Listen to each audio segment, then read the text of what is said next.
Welcome to NRK narrates. దేవుని పరిశుద్ధమైన ప్రశస్తమైన నామానికి స్తుతులు స్తోత్రాలు.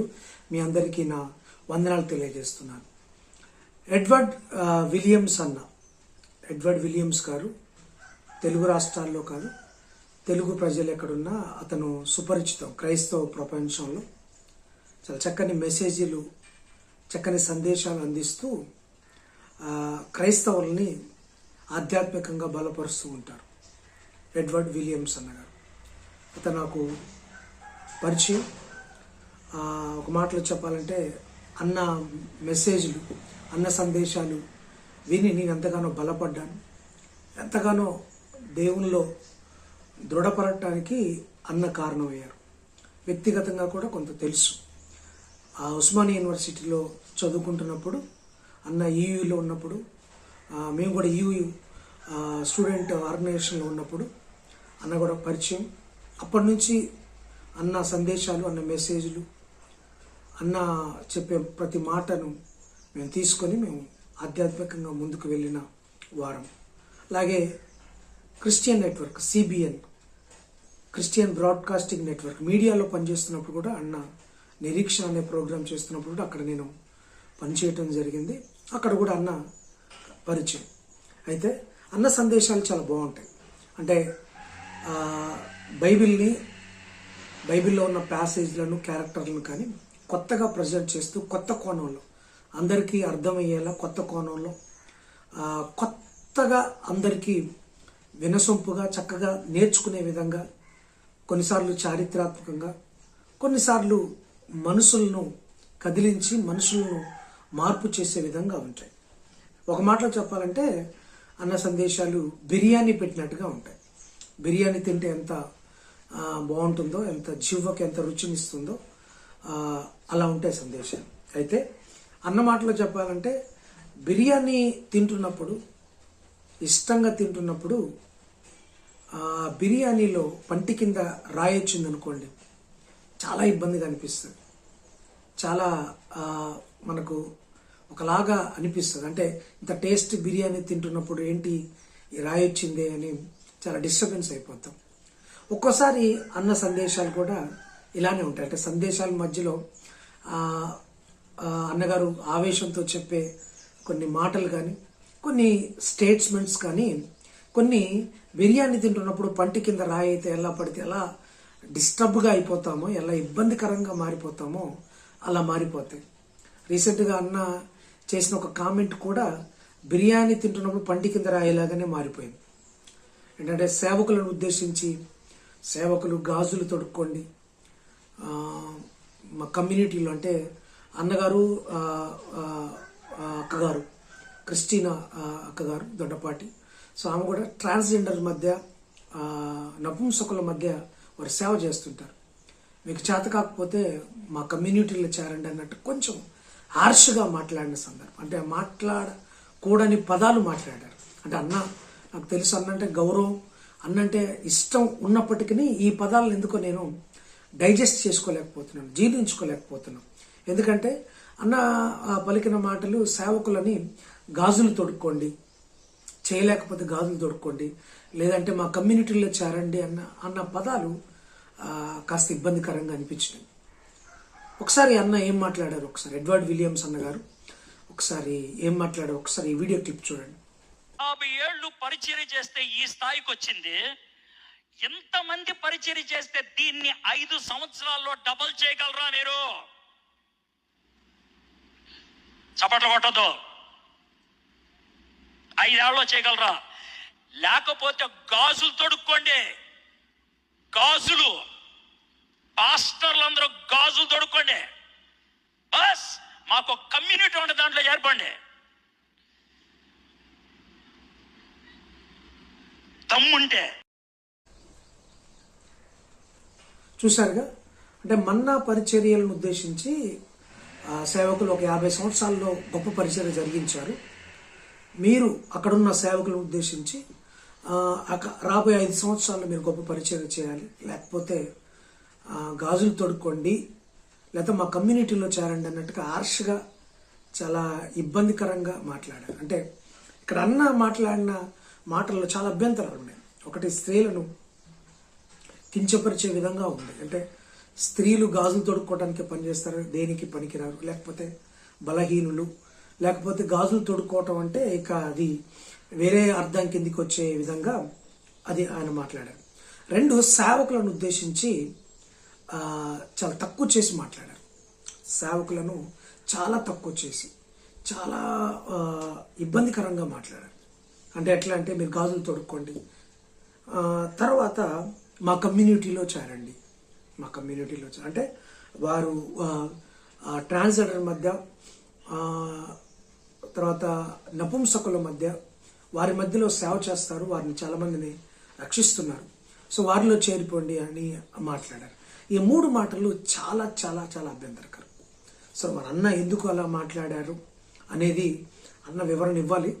అయితే ఈ చూడండి జాగ్రత్తగా, ఎందుకు ఈ మాటలు మాడాల్సి వచ్చింది. ఒక సేవకులను, తోటి సేవకులు, వారు చిన్న సేవకులే కావచ్చు, పెద్ద సేవకులే కావచ్చు, మీరు అంతర్జాతీయంగా బహుబలంగా అమెరికాలో, ఆస్ట్రేలియాలో, కెనడాలో, ఇంగ్లాండ్లో, బ్రిటన్లో, అలాగే భారతదేశపు ఆయా రాష్ట్రాల్లో, తెలుగు రాష్ట్రాల్లో బహుబలంగా వాడబడుతూ యవనస్తులను బలపరిచి, సంఘాలను బలపరిచి, చక్కటి ఒక మోటివేషనల్గా, చక్కటి ఆధ్యాత్మికంగా ముందుకు తీసుకువెళ్తున్న మీరు ఈ మాటలు ఎందుకు మాట్లాడాల్సి వచ్చిందో అర్థం కాని పరిస్థితి. సేవకులు, మీకు సేవకుల గురించి తెలుసు కదా, అంటే ఒక సేవకులు ఆయన 50 సంవత్సరాల్లో చేశారు, మీరు 5 సంవత్సరాల్లో చేయలేకపోతే, లేదా చేయకపోతే మీరు గాజులు తొడుక్కోండి అన్న మాట ఎలా వాడగలిగారు అనేది మాకు అర్థం కావడం లేదు. అంటే ఒకవేళ ఆ ఉద్దేశం ఏంటంటే సేవకులను ప్రోత్సహించడానికి, అంటే సేవకులు నిర్లిప్తగా ఉన్నారేమో, అక్కడ నిర్లక్ష్యంగా ఉన్నారేమో, నిమ్మకు నీరెత్తినట్టుగా వారు ఉన్నారేమో అక్కడ. అంటే మీరు చూసిన ఆ సందర్భం అయి ఉంటుంది, అంటే మీరు ఇంటెన్షన్ అయి ఉంటుంది, అంటే వాళ్ళు నిర్లక్ష్యంగా సేవ చేస్తున్నట్టు, లేకపోతే పట్టనట్టుగా సేవ చేస్తున్నట్టు, సేవ అంటే ఏదో ఆషామాషిగా చేస్తున్నట్టుగా ఉన్న సేవకులను మీరు గద్దించడానికి ఈ పద ప్రయోగం ఉపయోగించారు అని అనుకుంటున్నారు. అయినా అది సరైంది కాదేమో అనిపిస్తుంది. సేవకులు దేవుడు ఏర్పరచుకున్నారు, సేవకులను దేవుడే ఏర్పరచుకున్నారు. మీకు తెలియదు కాదు, ఒక సేవకుల్ని హెచ్చించాలన్నా, ఒక సేవకుల్ని ముందుకు తీసుకువెళ్ళాలన్న దేవుని యొక్క చిత్తం ఉంటుంది, పరిశుద్ధాత్మ జ్ఞానము, తెలివి ఉంటుంది. మీరు ఇంత గొప్ప సేవకులు అయ్యారు, మీరు కష్టపడ్డారు, దేవుడు పరిశుద్ధాత్మ జ్ఞానంతో మీరు ముందుకు వెళ్తున్నారు. మిగతా వారికి అవకాశం లేదేమో. అవకాశం లేకపోయినంత మాత్రాన సేవకులను చిన్న చూపు చూడటం అనేది కరెక్ట్ కాదు. ఎందుకంటే మనకు ఇర్మియా ప్రవక్త గారు, ఇర్మియా సేవకులు 40 సంవత్సరాలు దేవుని గురించి, దేవుని ఉగ్రత గురించి చెప్పినా అక్కడ ఎవరు మారలేరు. 40 సంవత్సరాలు ఏడుస్తూ, బ్రతిమలాలుతూ, హెచ్చరిస్తూ చెప్పినా కానీ ఎవరు పెద్దగా ఆయన పట్టించుకోలేదు. అంత మాత్రాన ఇర్మియా గారిని మనం తక్కువ చేసి చూస్తాము. ఎవరు ఒక్కరు మారలేదు, ఒక్కరు కూడా ప్రతిస్పందించలేదు అని మనం తక్కువ చేసి చూస్తాము. అలాగే యోనా గారు పాత నిబంధనలో ఒక్క ప్రసంగం చేస్తే 120 మంది మారు మనసు పొందుకున్నారు, దేవుని తట్టు తిరిగారు. అది అయిష్టంగానే. అలాగే ఒక్క ప్రసంగానికి 120,000 మానటం, 40 సంవత్సరాలు పరిచయం చేసిన పెద్దగా ఎవరు రెస్పాండ్ కావటం, అంటే ఈ సేవకులను మనం ఎవరిని హెచ్చందాం, ఎవరు తగ్గందాం, అలా కాదు కదా. దేవుడు అలా వారికి ఆ జ్ఞానంతో వాళ్ళని ముందుకు నడిపించాడు. స్టెఫను, మీకు తెలియదు కదా, స్టెఫను తను మరణించేటప్పుడు ఒక్క ప్రసంగం, ఒక పలికిన మాటలు పౌలు గారిని ప్రభావితం చేశాయి కదా. ఆ ప్రభావితమైన పౌలు గారు అనేక పరిచర్యలు చేసి, అనేక ప్రాంతాలు, అనేక సంఘాలను కట్టి, అనేక పత్రికలు రాసి, ఇప్పటికీ తన ప్రభావం క్రైస్తవ ప్రపంచం మీద పడుతూ ఉంది.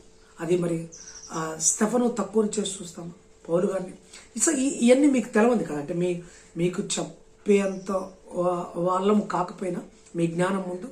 కానీ మీరు సేవకులను గాజులు తొడుక్కోండి అని అనడం అనేది కరెక్ట్ కాదు.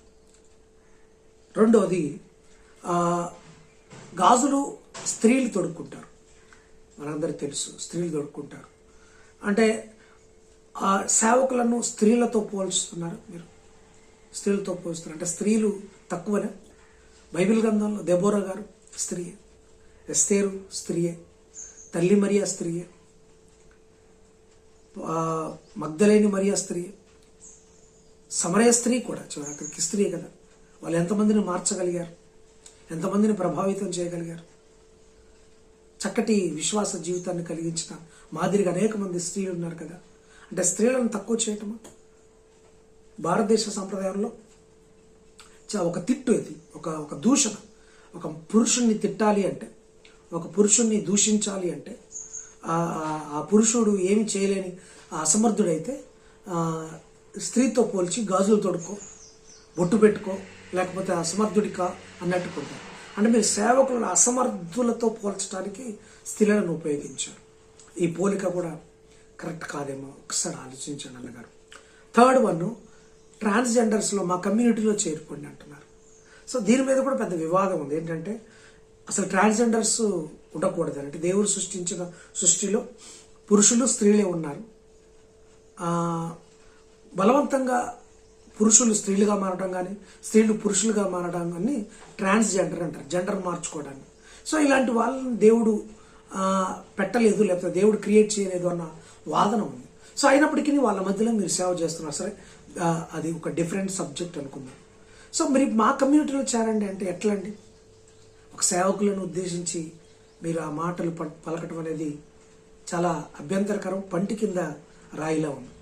ఒకసారి ఆలోచించండి. మీరు చాలా చక్కగా బోధిస్తారు, చాలా జ్ఞానయుక్తంగా ఆలోచిస్తారు, జ్ఞాన ఆత్మతో మీరు ప్రవర్తిస్తూ బోధిస్తుంటారు. కానీ అక్కడక్కడ కొన్నిసార్లు మీరు కంట్రోల్ తప్పుతున్నారు. అంటే ఇది వాంటెడ్గా చేశారా, లేకపోతే ఆ సేవకులను గద్దించాలని, సేవకులు నిర్లిప్తగా నిర్లక్ష్యంగా ఉన్నారని మీరు తలంచి భావించి ఈ కామెంట్స్ చేసి ఉంటారు. కానీ మరో విధంగా చెప్పాల్సి ఉండొచ్చు. అంటే ఈ డైలాగ్స్ కానీ, లేకపోతే ఈ స్క్రిప్ట్, ఈ మాటలు అనకుండా మరొక విధంగా వారిని పురికొల్పే విధంగా ఉంటే బాగుండేది. లేదా వాళ్ళని ప్రభావితం చేసేదిగా, వాళ్ళని ఇంకొక రకంగా మోటివేట్ చేసేదిగా ఉంటే బాగుండేది. బట్ అది చాలా అభ్యంతరకరంగా ఉంది. ఒక మాటలో చెప్పాలంటే సేవకులను మీరు అవమానించారు, తోటి సేవకులను మీరు అవమానించారు. ఒకసారి ఆలోచించండి అన్నగారు, ఎడ్వర్డ్ విలియమ్స్ అన్నగారు. మీరంటే మాకు గౌరవం, చక్కటి ఆప్యాయత, ప్రేమ ఉంది. కానీ ఇటువంటి మాటలు మనం చూసినప్పుడు మీరు అందరివాడిగా కాకుండా కొందరివాడిగా మిగిలిపోతారు. ఎందుకంటే మీలాంటి వాక్య జ్ఞానం ఉన్నవారు అందరి వాడిలా ఉండాలి. అందరినీ మేలుకొల్పే విధంగా, అందరినీ